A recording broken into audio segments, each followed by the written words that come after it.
Biden হাড্ডাহাড্ডিতে চলছে vote গণনা, কিছু শহরে বিক্ষোভ ভাঙচুর। ফলাফলের আগেই নিজেকে জয়ী দাবি ট্রাম্পের। Frankly, we did win this election. প্রেসিডেন্সির ভাগ্য ঝুলছে 3 সুইং স্টেটে। নির্বাচনে আদালতের আশ্রয় আর সহিংসতার হুমকিতে বিব্রত মার্কিন গণতন্ত্র। দীর্ঘদিনের মামলা দ্রুত নিষ্পত্তিতে বিচারকদের আহ্বান জানালেন প্রধানমন্ত্রী। মত প্রকাশের নামে ধর্মীয় অনুভূতিতে আঘাত সমর্থনযোগ্য নয়, ফ্রান্সকে বাংলাদেশ।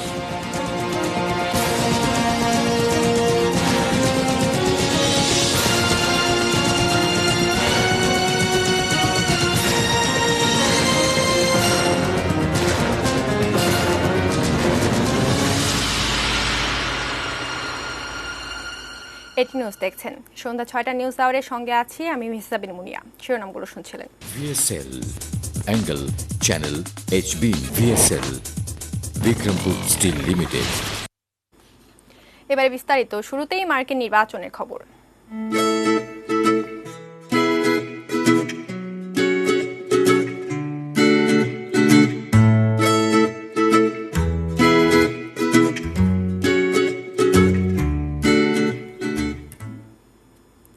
মার্কিন প্রেসিডেন্ট নির্বাচনে ভোট গণনা চলছে। নিউ ইয়র্ক টাইমসের সর্বশেষ তথ্য অনুযায়ী এ পর্যন্ত ডেমোক্র্যাট প্রার্থী জো বাইডেন পেয়েছেন 227টি electoral vote, Republican Donald Trump পেয়েছেন 213টি। এদিকে ভোট গণনার সময় যুক্তরাষ্ট্রের বিভিন্ন শহরে বিক্ষোভ প্রদর্শন ও ভাঙচুরের ঘটনা ঘটেছে। এখন পর্যন্ত পাওয়া ফল বলছে গুরুত্বপূর্ণ ব্যাটল গ্রাউন্ড পেনসিলভেনিয়া, মিশিগান, আয়োয়া এবং উইসকনসনে হাড্ডাহাড্ডি লড়াই চলছে। রিপাবলিকান প্রার্থী ডোনাল্ড ট্রাম্প 21টি অঙ্গরাজ্যে জয় পাবেন বলে পূর্বাভাস দিচ্ছেন বিশ্লেষকরা। এর মধ্যে রয়েছে Florida, Alabama, Arkansas, Idaho, Indiana, Kansas, Kentucky, Louisiana, Mississippi এবং মিসৌরি। এছাড়াও ট্রাম্প আগে জেতা যেসব রাজ্য ধরে রাখতে পারেন সেগুলো হচ্ছে Nebraska, North Dakota, Ohio, Oklahoma, South Carolina, South Dakota, Tennessee, Utah, West Virginia এবং ওয়াইওমিং। ডেমোক্র্যাট প্রার্থী জো বাইডেন জিতেছেন ক্যালিফোর্নিয়ায়, যেখানে রয়েছে 55টি ইলেকটোরাল কলেজ ভোট। এছাড়াও ওয়াশিংটন ডিসি, ভারমন্ট, ডেলাওয়ার এবং ম্যারিল্যান্ডে জয় পাচ্ছেন তিনি। এছাড়াও Massachusetts, New Jersey, New York, Connecticut, Colorado, new Mexico, new Hampshire, Illinois, ওরেগন, Virginia এবং ওয়াশিংটনে জিতেছেন বাইডেন। মোট ইলেকটোরাল ভোটের সংখ্যা 538। জিততে হলে প্রয়োজন 270টি ভোট। এবার 100 বছরের মধ্যে সর্বোচ্চ সংখ্যক ভোট পড়ার ইতিহাস গড়তে যাচ্ছে যুক্তরাষ্ট্র। নির্বাচনের রাতে যখন যুক্তরাষ্ট্র জুড়ে ভোট গণনা চলছে, তখন হাজার হাজার বিক্ষোভকারী প্রেসিডেন্ট ডোনাল্ড ট্রাম্পের বিরুদ্ধে ওয়াশিংটন ডিসিতে বিক্ষোভ শুরু করেছেন। তাদের মিছিলের কারণে শহরের অনেক এলাকায় যান চলাচল বন্ধ হয়ে গেছে। বেশিরভাগ স্থানে শান্তিপূর্ণ বিক্ষোভ চললেও হোয়াইট হাউসের বাইরে সংঘর্ষের খবর পাওয়া যাচ্ছে। Los Angeles, California, North Carolina, Portland, Oregon এবং নিউ ইয়র্ক শহরেও বিক্ষোভ হয়েছে। নির্বাচনের ফলাফল ঘিরে সহিংসতার আশঙ্কায় আগে থেকেই বিভিন্ন শহরের ব্যবসায়ীরা তাদের দোকানপাট তালাবন্ধ করে দিয়েছেন। অর্পণ মিত্র, ডেস্ক রিপোর্ট, এটিএন নিউজ। নির্বাচনে জেতার দাবি করলেও ভোট গণনা বন্ধ করতে সুপ্রিম কোর্টে যাওয়ার ঘোষণা দিয়েছেন রিপাবলিকান প্রার্থী ও বর্তমান প্রেসিডেন্ট ডোনাল্ড ট্রাম্প। অন্যদিকে জয়ের ব্যাপারে আশাবাদ প্রকাশ করেছেন ডেমোক্র্যাট প্রার্থী জো বাইডেন। বিস্তারিত জানাচ্ছেন নিশীথ সূর্য।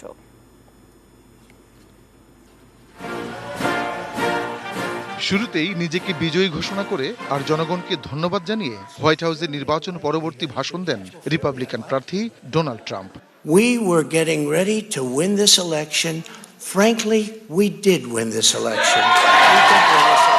For a big celebration. আমরা বিজয়ের জন্য প্রস্তুত ছিলাম। সত্যি কথা বলতে আমরাই বিজয়ী হয়েছি।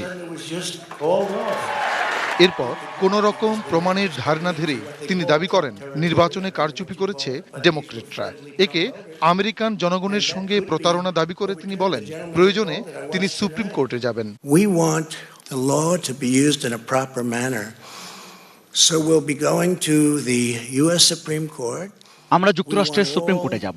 এখন আমরা সব ভোট গণনা কার্যক্রম বন্ধ চাই। এটি খুবই দুঃখজনক একটি মুহূর্ত। 4 o'clock in the morning and add them to the list. ভাষণে অন্তত 64% ভোট পাবেন বলে দাবি করেন ট্রাম্প। তবে জয়ের ব্যাপারে এরকম সুনির্দিষ্ট দাবি করার পরও কেন ভোট গণনা বন্ধ করতে তিনি সুপ্রিম কোর্টে যাবেন সে বিষয়টি পরিষ্কার করেননি রিপাবলিকান প্রার্থী ও বর্তমান প্রেসিডেন্ট ডোনাল্ড ট্রাম্প। এদিকে ট্রাম্পের এই ভাষণের পর যুক্তরাষ্ট্রের শেয়ার বাজারে দরপতন হয়েছে।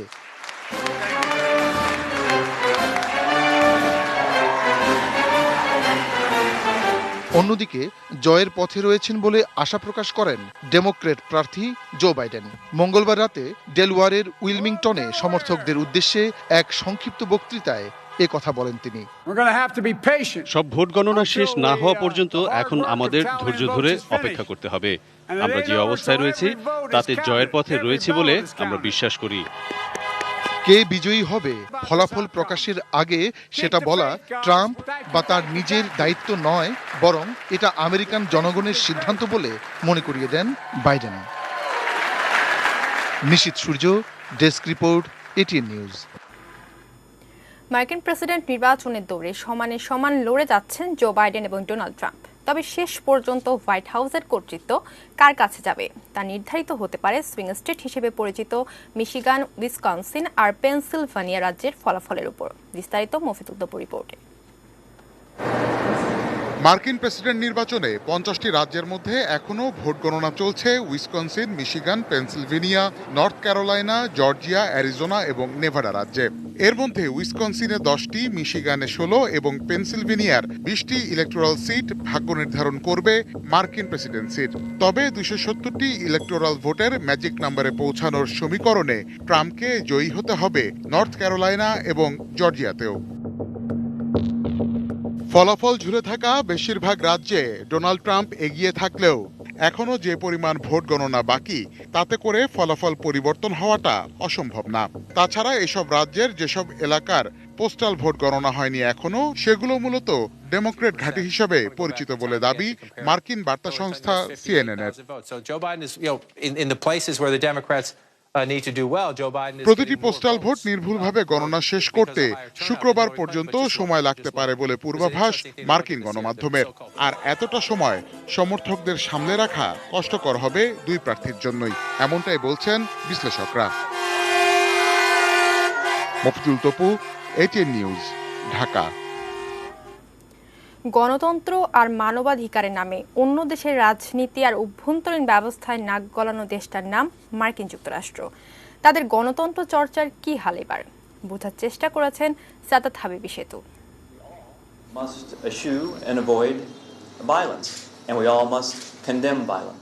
বাংলাদেশের সবশেষ জাতীয় নির্বাচনের আগে মার্কিন রাষ্ট্রদূত রবার্ট মিলার এই বক্তব্য দিয়েছিলেন।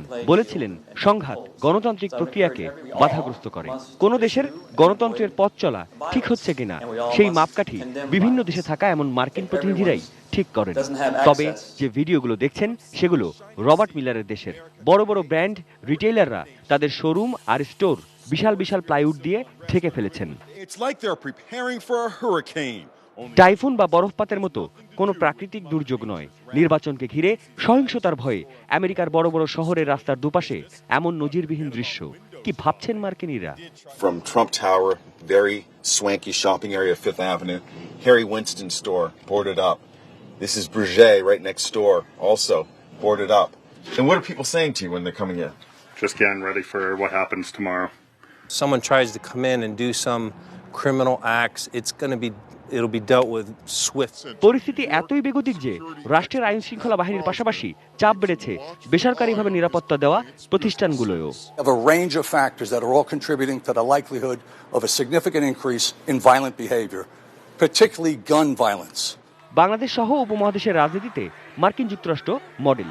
সেই মডেলের দেশটায় ভোটের রাতে 7টি অঙ্গরাজ্যে ঘটেছে সহিংসতার ঘটনা। ফল গণনা যত দেরি হবে সহিংসতার আশঙ্কাও আরও বাড়বে।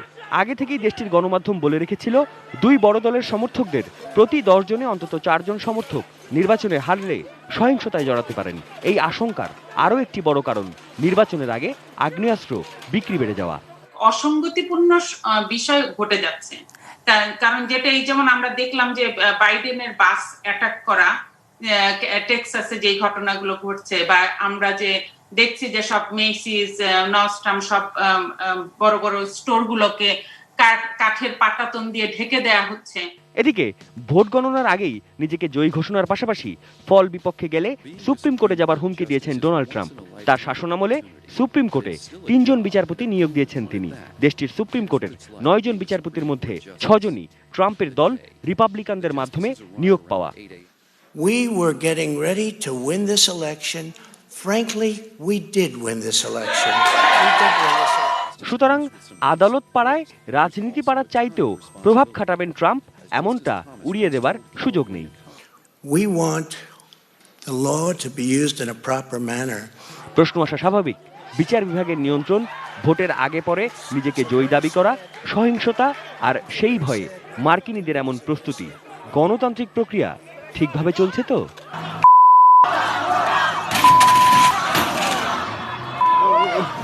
সাদাত হাবিবি সেতু, এটিএন নিউজ, ঢাকা। দেশের খবর। দীর্ঘদিন ধরে আটকে থাকা মামলা দ্রুত নিষ্পত্তি করতে বিচারকদের প্রতি আহ্বান জানিয়েছেন প্রধানমন্ত্রী শেখ হাসিনা। সকালে নবনির্মিত ঢাকার চিফ জুডিশিয়াল ম্যাজিস্ট্রেট আদালত ভবন উদ্বোধন অনুষ্ঠানে মামলার রায় বাংলায় অনুবাদের ব্যবস্থা রাখারও পরামর্শ দিয়েছেন তিনি। রেজওয়ান ফয়েজের রিপোর্ট। চিফ জুডিশিয়াল ম্যাজিস্ট্রেট আদালত ভবনের অবস্থান ঐতিহ্যবাহী পুরান ঢাকার সদরঘাট এলাকায়। পুরান ঢাকায় নির্মিত হয়েছে ঢাকার চিফ জুডিশিয়াল ম্যাজিস্ট্রেট আদালতের নতুন ভবন। 10 তলা এই ভবনের ভিত্তিপ্রস্তর স্থাপন করেছিলেন প্রধানমন্ত্রী শেখ হাসিনা 2014 সালে। বর্গফুট বাস্তবায়নই ছিল গণপূর্ত অধিদপ্তর। আর বুধবার সকালে ভার্চুয়ালি এর উদ্বোধন করলেন তিনি গণভবন থেকে। এই উপলক্ষে আয়োজিত অনুষ্ঠানে প্রধানমন্ত্রী বললেন, আওয়ামী লীগ সরকার সবসময়ই ন্যায় বিচার প্রতিষ্ঠায় বিশ্বাসী, অথচ 75-এর 15ই আগস্ট বঙ্গবন্ধু হত্যাকাণ্ডের পর বিচারের বাণী নীরবে কেঁদেছে। কিন্তু আমার ক্ষেত্রে বিচারের বাণী নিভৃতে কেঁদেছে। আমরা বিচার চাইতে পারিনি। কতবার আমি সেখানে গেছি, জিজ্ঞেস করেছি, এই প্রশ্নই বারবার এসছে। সে বিচারটার সুযোগটা করতে হলো যখন আমি সরকার আসতে পারলাম 96 সালে, তখনই সেই ইনডেমনিটি অর্ডিন্যান্সটা বাতিল করা আমাদের পক্ষে সম্ভব হলো। কিন্তু দুর্ভাগ্য হলো যে এই বিচারটা করবার সময়ও প্রবল বাধা। এমনকি যেদিন প্রথম বিচারের রায় হবে, বিএনপি হরতাল ডেকেছিল যেন জজ সাহেব কোর্টে যেতে না পারে, রায় দিতে না পারে। এ সময় ঝুলে থাকা মামলাগুলো দ্রুত শেষ করতে তাগিদ দেন শেখ হাসিনা। জুন 2020 পর্যন্ত দেশের বিভিন্ন আদালত সমূহে 37,94,908টা মামলা বিচারাধীন আছে। এসব মামলার দীর্ঘসূত্রিতা কমিয়ে দ্রুততম সময় রায় প্রদানের উপায় বের করবার জন্য আমি সকল বিচারক এবং আইনজীবী সকলের কাছে আমি অনুরোধ জানাচ্ছি যে এত মামলা এভাবে জন্য জমে না থাকে, আপনারা কিভাবে দ্রুত এই বিচারটা সম্পন্ন করা যায়, অবশ্যই সে ব্যাপারে একটু আন্তরিক হবেন এবং ব্যবস্থা নেবেন। মামলার রায় ইংরেজিতে লেখার পাশাপাশি বাংলায় অনুবাদের ব্যবস্থা রাখারও পরামর্শ দিয়েছেন প্রধানমন্ত্রী। মামলার রায়গুলি কিন্তু ইংরেজিতে দেওয়া হয়, ফলে অনেক সময় আমাদের দেশে এখন হয়তো লেখাপড়া একটু সংখ্যা বাড়ছে, তারপরেও অনেকে সেই রায়টা বুঝতে পারে না। যা তার সহায়ক যিনি থাকেন তিনি যা বুঝান তাই বুঝতে বাধ্য হয়। রায় যদি কেউ বাংলায় না লিখতে পারেন, ইংরেজিতে লেখেন, আপত্তি নেই, কিন্তু সাথে সেটা বাংলা ট্রান্সলেশন করে এটা যেন প্রচার হয় সেই ব্যবস্থাটা করে দিতে হবে।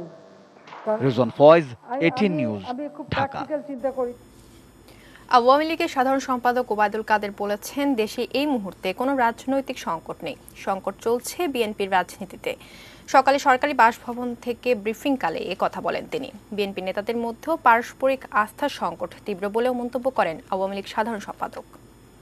বিএনপির মহাসচিব বলেছেন দেশে নাকি রাজনৈতিক সংকট চলছে। আমি বলতে চাই দেশে এই মুহূর্তে কোনো রাজনৈতিক সংকট নেই। প্রকৃতপক্ষে সংকট চলছে বিএনপির রাজনীতিতে। বিএনপির দলীয় নেতৃত্বের মাঝেই পারস্পরিক আস্থার সংকট এখন প্রকট। বারবার আন্দোলন ও নির্বাচনে ব্যর্থতা এবং হতাশা বিএনপি রাজনীতিতে সংকটের কালো ছায়া ফেলেছে। ফ্রান্সে সন্ত্রাসী হামলায় নিহতদের প্রতি শোক জানিয়ে দেশটির পররাষ্ট্রমন্ত্রীকে চিঠি দিয়েছেন বাংলাদেশের পররাষ্ট্রমন্ত্রী ডক্টর এ কে আব্দুল মোমেন। চিঠিতে বলা হয়েছে, বাংলাদেশ মত প্রকাশের নামে কারো অনুভূতিতে আঘাত দেওয়া সমর্থন করে না। দুপুরে নিজের কার্যালয়ে সাংবাদিকদের সঙ্গে আলাপকালে এ কথা জানান তিনি। আমি পররাষ্ট্রমন্ত্রীকে লিখেছি চিঠি, তাদের দেশে যারা মারা গেছেন, যেই ইরেসপেক্টিভ অফ, সেই জন্য আমরা দুঃখিত। আমরা চাই না কোনো লোক খামাখা মারা যাক। এবং দ্বিতীয়ত আমরা বলেছি যে আমরা আমাদের যে আমরা ফ্রিডমে বিশ্বাস করি, তবে প্রত্যেকেরই এই সেন্সিটিভ বিষয়গুলোতে স্পর্শকাতর হওয়া উচিত। উস্কানিমূলক কিছু করা ঠিক হবে না। দেশের করোনা পরিস্থিতির খবর জানাবো। দেশে করোনায় আক্রান্ত হয়ে মৃতের সংখ্যা ৬,০০০ ছাড়ালো। সর্বশেষ ২১ জনকে নিয়ে মোট মৃতের সংখ্যা দাঁড়ালো ৬,০০৪। সারা দেশের ১১৪টি ল্যাবে পরীক্ষা করে নতুন রোগী শনাক্ত হয়েছেন ১,৫১৭ জন। মোট আক্রান্ত ৪,১৪,১৬৪। মঙ্গলবার বিকেলে স্বাস্থ্য অধিদপ্তরের বিজ্ঞপ্তিতে দেশে কোভিড-১৯ সংক্রান্ত সর্বশেষ পরিস্থিতি জানানো হয়। স্বাস্থ্য অধিদপ্তরের হিসেবে চিকিৎসাধীন আরও ১,৯১০ জন রোগী গত ২৪ ঘণ্টায় সুস্থ হয়েছেন। এ নিয়ে মোট সুস্থ হলেন ৩,৩১,৬৯৭ জন। শুরু থেকে এখন পর্যন্ত নমুনা পরীক্ষা করা হয়েছে ২৩,৮৯,৬৭৭ জনের।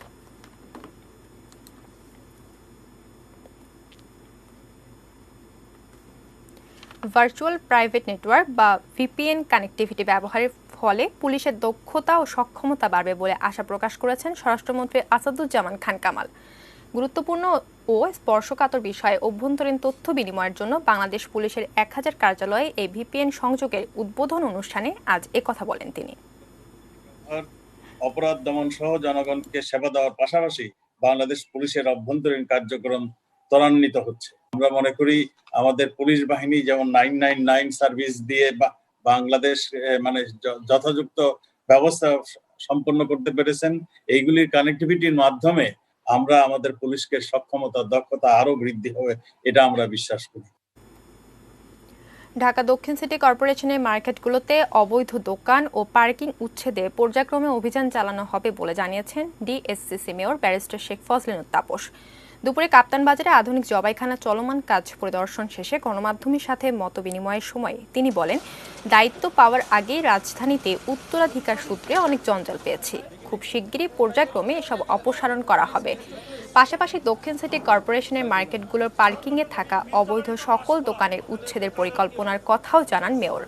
তিনি আরও বলেন, বুড়িগঙ্গা নদীকে দখল মুক্ত করে নান্দনিক পরিবেশ তৈরিতেও কাজ করছে দক্ষিণ সিটি কর্পোরেশন।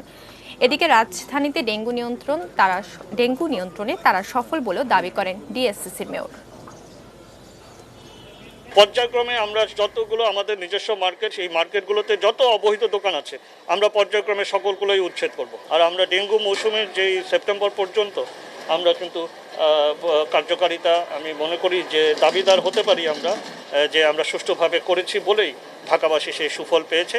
ডেঙ্গুর প্রকোপ থেকে আমরা ঢাকাবাসীকে মুক্ত করতে পেরেছি। সময় হলো ৩২টি বিরতি নেওয়ার। বিরতির পর যা থাকছে।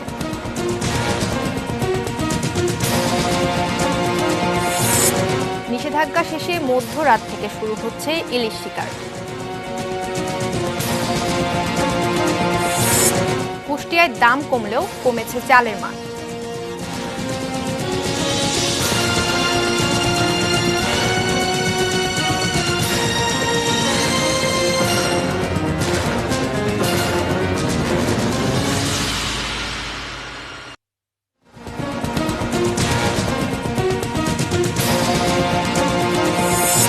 ট্রাম্প বাইডেন হাড্ডাহাড্ডিতে চলছে ভোট গণনা। কিছু শহরে বিক্ষোভ ভাঙচুর।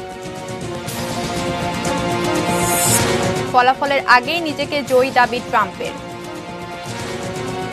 Frankly, we did win this election. প্রেসিডেন্সির ভাগ্য ঝুলছে 3 সুইং স্টেটে।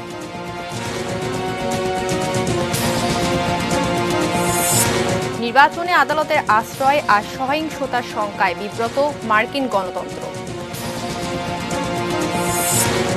দীর্ঘদিনের মামলা দ্রুত নিষ্পত্তিতে বিচারকদের আহ্বান জানালেন প্রধানমন্ত্রী। মত প্রকাশের নামে ধর্মীয় অনুভূতিতে আঘাত সমর্থনযোগ্য নয়, ফ্রান্সকে বাংলাদেশ।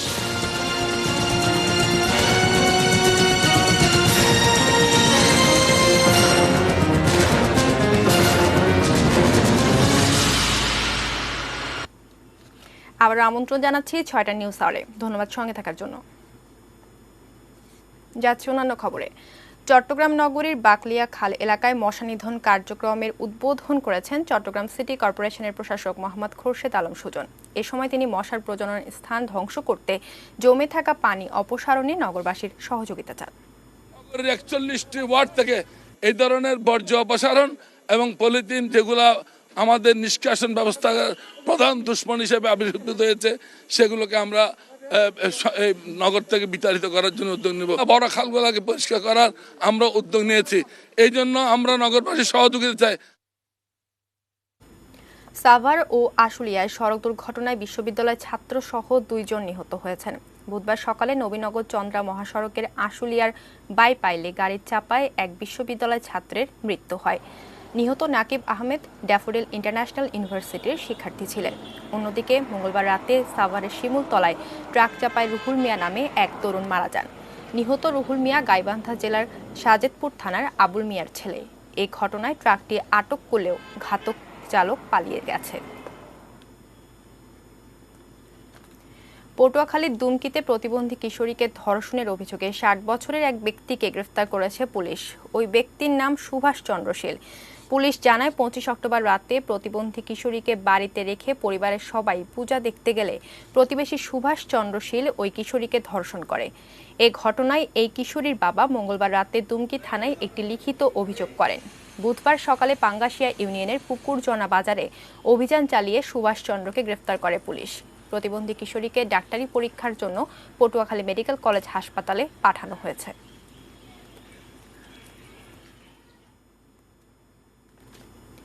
বিয়াল্লিশ বছর পর দেশের শস্য গুদামগুলোর মালিকানা এলসিইডি থেকে যাচ্ছে কৃষি বিপণন বিভাগের হাতে।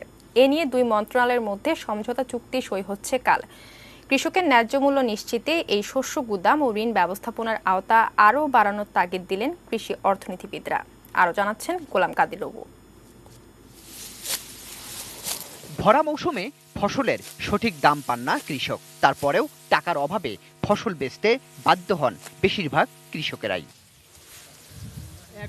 এমন বাস্তবতায় শস্যের সঠিক দাম নিশ্চিতে বড় উদ্যোগ শস্য গুদাম ব্যবস্থাপনা। ভরা মৌসুমে কৃষক ধান, গম, ভুট্টা, তেলবীজ সহ দানাদার ফসল রাখবেন শস্য গুদামে, আর এর বিপরীতে নেবেন ঋণ। পরে যখন দাম বাড়বে তখন শস্য বিক্রি। সারা দেশে থাকা এমন ৮১টি শস্য গুদামে কৃষক শস্য রাখেন ৬ মাসের জন্য। এক একজন সর্বোচ্চ ২০০ কেজি। মাসিক ভাড়া ১০০ কেজির জন্য মাত্র ১০ টাকা। এবার এলজিইডির হাতে থাকা এমন ৬৯টি শস্য গুদামের মালিকানা হস্তান্তর হচ্ছে। ১২টা হলো আমাদের অধিদপ্তরের মালিকানায়। আগামী ৫ তারিখে আপনার স্থানীয় সরকার থেকে এই ৬৯টা গুদাম কিন্তু আমাদের কৃষি বিমা অধিদপ্তরের কাছে হস্তান্তর করবে। কৃষি ব্যাংক, সোনালী ব্যাংক, অন্যান্য ব্যাংক থেকে কিন্তু সে ওটা বন্ধক রাখার মতো করে কৃষককে তার লোনটা দিয়ে দেয়। পরবর্তীতে যখন সে দাম যখন বেড়ে গেল তখন সে ধান অথবা অন্যান্য জিনিস ওগুলো বিক্রি করে আপনার ব্যাংকের কাছে তার ঋণটা পরিশোধ করে দিল, মাঝখানে সে তার একটা মুনাফা পেল। অবশ্য এই উদ্যোগের প্রশংসাও করছেন কৃষি অর্থনীতিবিদরা। এটি আমি মনে করি যে অত্যন্ত ভালো একটি উদ্যোগ। মালিকানা হস্তান্তর হওয়ার ফলে যে সুযোগটা সৃষ্টি হলো সেটা হলো এর বেশিরভাগ গুদামই কিন্তু ইতিমধ্যে নষ্ট হয়ে গেছে, পুরনো হয়ে গেছে, জরাজীর্ণ হয়ে গেছে। এগুলোকে পুনর্বাসন করা এবং মেরামত করার একটা সুযোগ সৃষ্টি হবে। এবং আমি যতদূর জেনেছি যে এর সঙ্গে সঙ্গে এই শস্য গুদামগুলোকে আরো আধুনিকায়ন করা হবে। এখন পর্যন্ত এই কর্মসূচি ২৭ জেলার ৫৬ উপজেলায়। বছরে গড়ে সুবিধা পান মাত্র প্রায় ৪৫০০ কৃষক। বিশ্লেষকরা তাই বলছেন এই কর্মসূচি বাড়ানো দরকার। আরো বেশি উপকার আমাদের চাষিদের জন্য বয়ে আনবে। তার জন্য আমাদের লাগবে একটি সুদূর প্রসারী পরিকল্পনা এবং আগামীতে এই শস্য গুদামের সংখ্যা যাতে আরো বাড়ানো যেতে পারে তার জন্যও আমাদের নতুন নতুন প্রকল্প গ্রহণ করতে হবে। বিশেষজ্ঞরা মনে করছেন এটা হলে ভরা মৌসুমে সঠিক দাম পাবে কৃষক, রক্ষা মিলবে বড় ধরনের লোকসান থেকে। গোলাম কাদির প্রভু, এটিএন নিউজ, ঢাকা। ইলিশের মাছ রক্ষা এবং ডিম ছাড়ার সুযোগ দিতে ২২ দিন বন্ধ থাকার পর আজ থেকে আবারও নদ নদীতে ইলিশ ধরা শুরু হচ্ছে। 22 দিন পরে আবারও ইলিশ শিকারে যাচ্ছেন উপকূলীয় এলাকার কয়েক লক্ষাধিক জেলে। কর্মচঞ্চলতা শুরু হয়েছে মাছের আড়তগুলোতে। ভোলা, পটুয়াখালী, বরগুনা, চাঁদপুর সহ বিভিন্ন জেলার জেলেরা মাছ ধরার প্রস্তুতি গ্রহণ করেছেন। 22 দিন বন্ধ থাকার পর এবার বিপুল পরিমাণ ইলিশ জালে ধরা পড়বে বলে আশা জেলেদের। মা ইলিশ রক্ষায় গত 14 অক্টোবর থেকে 36 জেলায় নৌপুলিশ, কোস্টগার্ড ও মৎস্য অধিদপ্তরের সম্মিলিত উদ্যোগে সকল প্রকার ইলিশ মাছ ধরা বন্ধ রাখা হয়।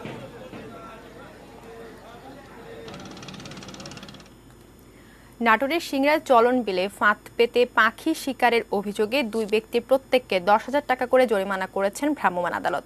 বুধবার সকালে উপজেলার কলম লক্ষ্মীপুর মাঠে এই অভিযান চালানো হয়। স্থানীয় বাসিন্দাদের সংবাদের ভিত্তিতে পাখি শিকারীদের ধরতে অভিযান চালায় চলন বিল জীববৈচিত্র্য রক্ষা কমিটি। অভিযানে পাখি শিকারের ফাঁদসহ 200 বক উদ্ধার করা হয়। আটক করা হয় 2 জনকে। এরা হলো গুরুদাসপুরের নাজিরপুর গ্রামের আসাদুল ও সোহরাব হোসেন। খবর পেয়ে নির্বাহী ম্যাজিস্ট্রেট রকিবুল হাসান ঘটনাস্থলে গিয়ে 2 পাখি শিকারীর প্রত্যেককে 10,000 টাকা করে জরিমানা করেন। সেই সাথে আর কোনোদিন পাখি শিকার করবে না মর্মে অঙ্গীকারনামা নেন। পরে জীবিত বকগুলোকে অবমুক্ত এবং জবাই করা 23টি বককে মাটি চাপা দেয়া হয়। পুড়িয়ে দেয়া হয় পাখি শিকারে ব্যবহৃত 2টি ফাঁদ।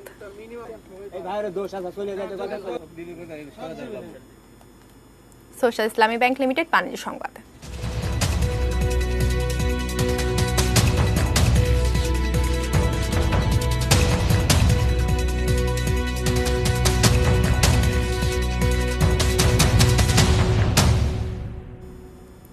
কুষ্টিয়ায় চালকল মালিকরা জেলা প্রশাসনের সঙ্গে বৈঠকে দাম কমাতে রাজি হলেও বাস্তবতা ভিন্ন। দাম কিছুটা কমেছে, চালের মান নেমে গেছে আরও বেশি। পুরোটাই চালকল মালিকদের কারসাজি, অভিযোগ ক্রেতাদের। কুষ্টিয়ার প্রতিনিধি শরীফুল ইসলামের তথ্য ছবিতে ডেস্ক রিপোর্ট। কোরবানির ঈদের পর থেকে কুষ্টিয়ার বোকামে চালের দাম বেড়েছে কয়েক দফায়। বাজার স্থিতিশীল রাখতে চালকল মালিকদের সাথে জেলা প্রশাসনের শীর্ষ কর্তারা বৈঠকও করেন। বৈঠকে মিল পর্যায়ে চালের দাম নির্ধারণ করে দেওয়া হয়। বেঁধে দেওয়া দরে মালিকরা চাল বিক্রিতে রাজি হলেও মান নিয়ে উঠেছে প্রশ্ন। ক্রেতাদের অভিযোগ, মিনিকেট চালের মধ্যে নিম্নমানের চাল মিশিয়ে ছাড়া হচ্ছে বাজারে। টাকা তো দোকানদার ঠিকই নাই, যদি ভেজাল হয় তাহলে আমরা কিভাবে এটা করব? সরকার যেন এই জিনিসটা দেখে। খুচরা বিক্রেতাদেরও দাবি, এ ধরনের ভেজাল মিল থেকেই করা হয়। অনেক সময় চাল খারাপ হয়ে যায়, কিন্তু অভিযোগ দেওয়ার পর তারা বলছে যে আমরা পরবর্তীতে আরো বেটার কোয়ালিটি যাতে সার্ভ করতে পারি সেটা আমরা চেষ্টা করব। মানটা কিন্তু আমরা পাচ্ছি না, অর্থাৎ আমাদের কিন্তু ভেজাল এটা প্রয়োগ করে আমাদেরকে দেয়া হচ্ছে। তবে এই অভিযোগ মানতে নারাজ মিল মালিকরা। মিনিকেট, বাসমতি এই চাউলটা ব্র্যান্ডিং হিসাবে রাজধানীর বিভিন্ন অঞ্চলে এই চাউলটির ব্যাপক কদর আছে। তাই যারা এই বিষয়ে যারা প্রশ্ন তুলেছে এটা সম্পূর্ণ ভিত্তিহীন। মাঝে মধ্যে শোনা যায় আমাদের প্রতি একটা আপত্তিকর বক্তব্য আসে যে আমরা নাকি নির্ধারিত মূল্যে বিক্রি করার জন্য অন্য চাউল মিশ্রিত করে আমরা চাউল বিক্রি, এটা সম্পূর্ণ ভিত্তিহীন। নিম্নমানের চাল বাজারে ছেড়ে মিলারদের কারসাজি থাকলে ব্যবস্থা নেওয়া হবে বলে বলছে জেলা প্রশাসন। Roksana Zerin, desk report, ATN news. মেটার প্রেজেন্স কৃষি সংবাদ, সুজলা সুফলা।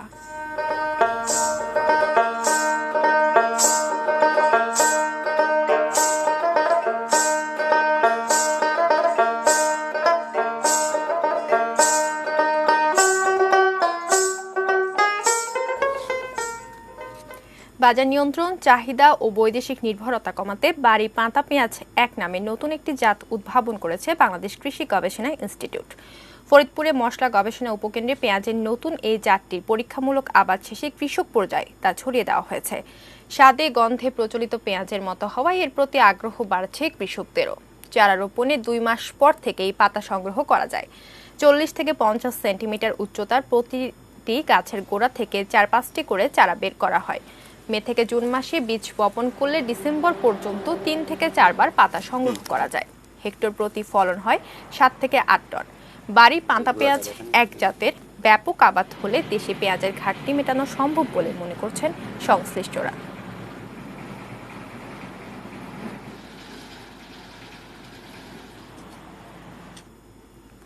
আরও একবার নিচ্ছে 22টি বিরতির পর যা থাকছে।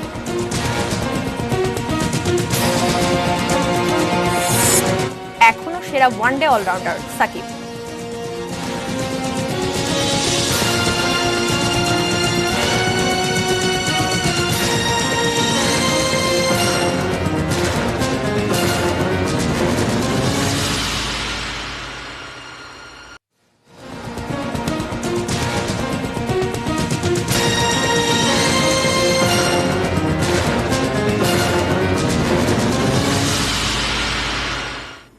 আরও একবার আমন্ত্রণ জানাচ্ছি 6টা নিউজ আওয়ারে। ধন্যবাদ সঙ্গে থাকার জন্য।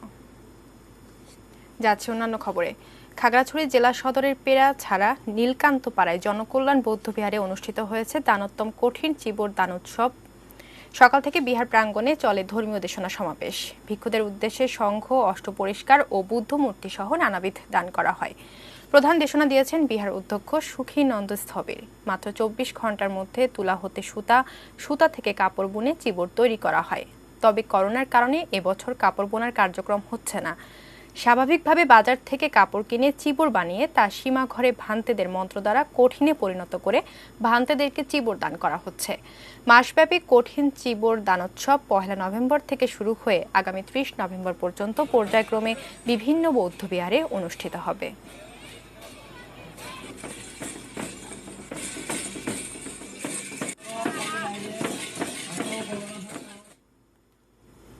জানাবো দেশের বাইরের খবর।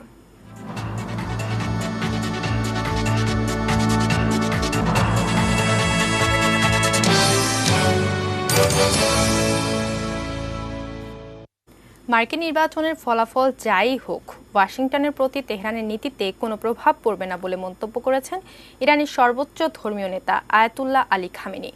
1979 সালে তেহরানে মার্কিন দূতাবাস অবরোধের বার্ষিকী উদযাপনের অনুষ্ঠানে দেওয়া ভাষণে এই মন্তব্য করেন খামেনি।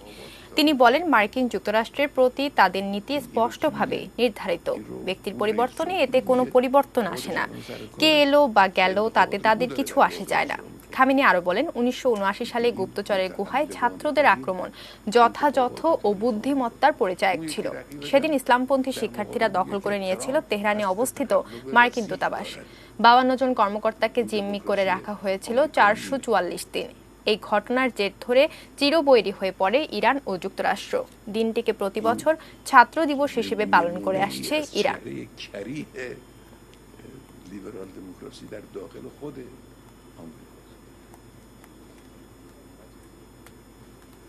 অস্ট্রিয়ার রাজধানী ভিয়েনায় সন্ত্রাসী হামলার ঘটনায় জড়িত সন্দেহে অন্তত 14 জনকে গ্রেফতার করেছে পুলিশ। এদিকে এই হামলার দায় স্বীকার করেছে জঙ্গি গোষ্ঠী আইএস। গত সোমবার অস্ট্রিয়ার রাজধানী ভিয়েনা 6টি ভিন্ন জায়গায় হামলা চালিয়ে 4 জনকে হত্যা করে বন্দুকধারীরা। এ ঘটনায় আহত হয় আরও 22 জন। পুলিশের পাল্টা গুলিতে নিহত হয় একজন হামলাকারীও। 20 বছর বয়সী ওই হামলাকারী গত ডিসেম্বরেই জেল থেকে মুক্তি পেয়েছিল। অস্ট্রিয়ার স্বরাষ্ট্রমন্ত্রী কার্ল নেহমার বলেন, তারা নিশ্চিত কোনো জঙ্গি গোষ্ঠী এর হামলার পেছনে রয়েছে। হামলাকারীদের ধরতে শহরের কয়েকটি জায়গায় অভিযান চালিয়েছে পুলিশ। এদিকে ভিয়েনায় সন্ত্রাসী হামলার দায় স্বীকার করেছে আইএস জঙ্গি গোষ্ঠী। এক ভিডিও বার্তায় কমপক্ষে 4 জনকে হত্যা এবং 22 জনকে আহত করার দাবি করেছে তারা।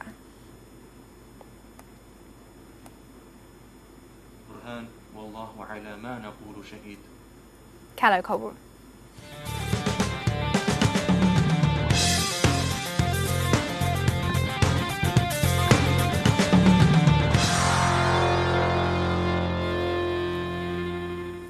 নিষেধাজ্ঞার পর আবারও ওয়ানডে অলরাউন্ডার র্যাঙ্কিংয়ে শীর্ষে ফিরলেন সাকিব আল হাসান। বুধবার প্রকাশিত আইসিসির র্যাঙ্কিংয়ে 373 রেটিং পয়েন্ট সাকিবের।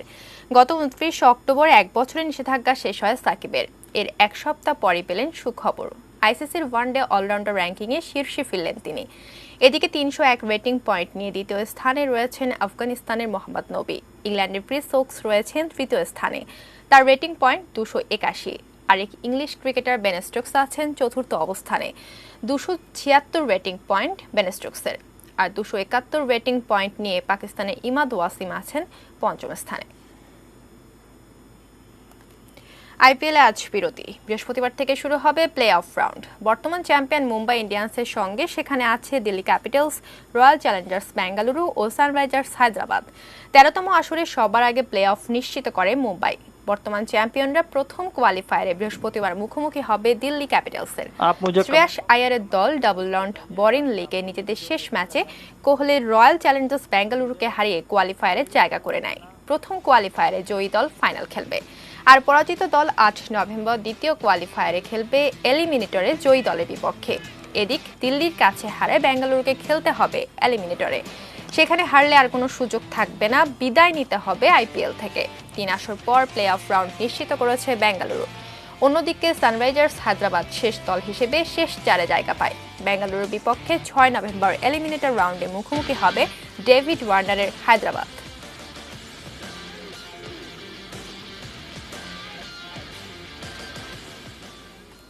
ফুটবল। আর্জেন্টাইন ফুটবলার কিংবদন্তি ডিয়েগো ম্যারাডোনার মস্তিষ্কে সফল অস্ত্রোপচার করা হয়েছে। মঙ্গলবার রাতে আর্জেন্টিনার রাজধানী বুয়েনোস এরেসের অলিস ক্লিনিকে অস্ত্রোপচার করা হয়। ম্যারাডোনার ব্যক্তিগত চিকিৎসক লিওপোলদো লুকে বলেছেন, তার মস্তিষ্কে জমাট বাঁধা রক্ত সফলভাবে অপসারণ করা হয়েছে। মানসিক চাপ ও অবসাদের কারণে সোমবার ম্যারাডোনাকে হাসপাতালে ভর্তি করা হয়। শুরুতে চিকিৎসকরা ম্যারাডোনার অবস্থা ভালো জানালেও পরে জানা যায় ম্যারাডোনার মস্তিষ্কের বাঁ দিকে রক্ত জমাট বেঁধেছে। এরপরই ইপেন্সা সানাটোরিয়াম হাসপাতাল থেকে উন্নত চিকিৎসার জন্য অলিস ক্লিনিকে স্থানান্তর করা হয় আর্জেন্টাইন কিংবদন্তিকে। গত শুক্রবার 60তম জন্মদিন পালন করেন ডিয়েগো ম্যারাডোনা।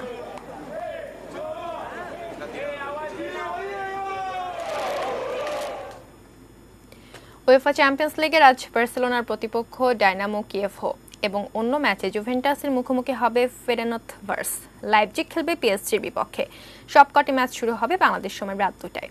সবশেষ 2 ম্যাচ জিতে গ্রুপ জিতে পয়েন্ট টেবিলের শীর্ষে অবস্থান করছে বার্সেলোনা। আজ কিয়েভকে হারাতে পারলে পরের রাউন্ড নিশ্চিত হবে কাতালানদের।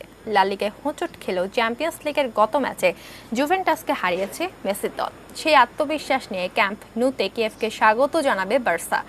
একই গ্রুপে 1 ম্যাচ জিতে দ্বিতীয় স্থানে জুভেন্টাস। গ্রুপ পর্বের বাধা ডিঙানোর জন্য জয়ের বিকল্প নেই জুভিদের। করোনা কাটিয়ে ফিরছেন ক্রিস্টিয়ানো রোনালদো। সিরি আর ম্যাচে গোল পেয়েছেন তিনি, তাই স্বস্তিতে ইতালিয়ানরা। এদিকে গ্রুপ এ পুরো পয়েন্ট অর্জনের লক্ষ্য নিয়ে মাঠে নামবে পিএসজি। যদিও ইনজুরির কারণে দলের বাইরে এমবাপ্পে, তাই লাইপজিগের বিপক্ষে আক্রমণ ভাগ নিয়ে শঙ্কিত ফরাসি জায়ান্টরা।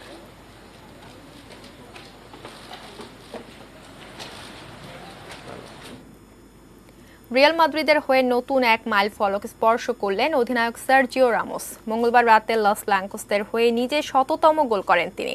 উয়েফা চ্যাম্পিয়ন্স লিগে ইন্টার মিলানের বিপক্ষে গোল করে সাধারণত ডিফেন্ডারদের জন্য করা কঠিন। রিয়ালের হয়ে 100 গোলের মধ্যে 55টি হেড দিয়ে করেছেন রামোস। ডিফেন্ডার হয়ে সর্বোচ্চ গোলের তালিকায় রয়েছেন বার্সার বর্তমান ডাচ।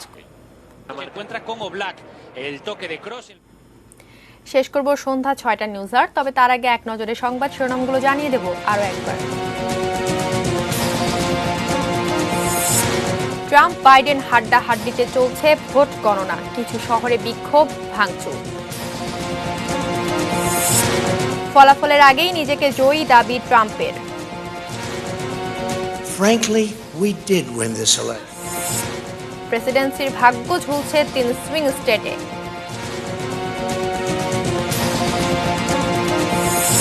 নির্বাচনে আদালতের আশ্রয় আর সহিংসতার শঙ্কায় বিব্রত মার্কিন গণতন্ত্র। দীর্ঘদিনের মামলা দ্রুত নিষ্পত্তিতে বিচারকদের আহ্বান জানালেন প্রধানমন্ত্রী। মত প্রকাশের নামে ধর্মীয় অনুভূতিতে আঘাত সমর্থনযোগ্য নয়, ফ্রান্সকে বাংলাদেশ। নিষেধাজ্ঞা শেষে মধ্যরাত থেকে শুরু হচ্ছে ইলিশ শিকার। কুষ্টিয়ায় দাম কমলেও কমেছে চালের মান।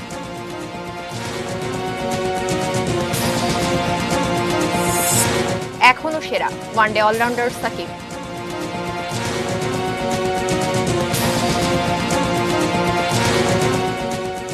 এই ছিল সন্ধ্যা 6টা নিউজ আওয়ার। সঙ্গে থাকুন, দেখতে থাকুন এটিএন নিউজ। এটিএন নিউজের ব্রেকিং নিউজ মোবাইলে পেতে টাইপ করুন START * এবং পাঠিয়ে দিন 595 এই নম্বরে। ধন্যবাদ সবাইকে।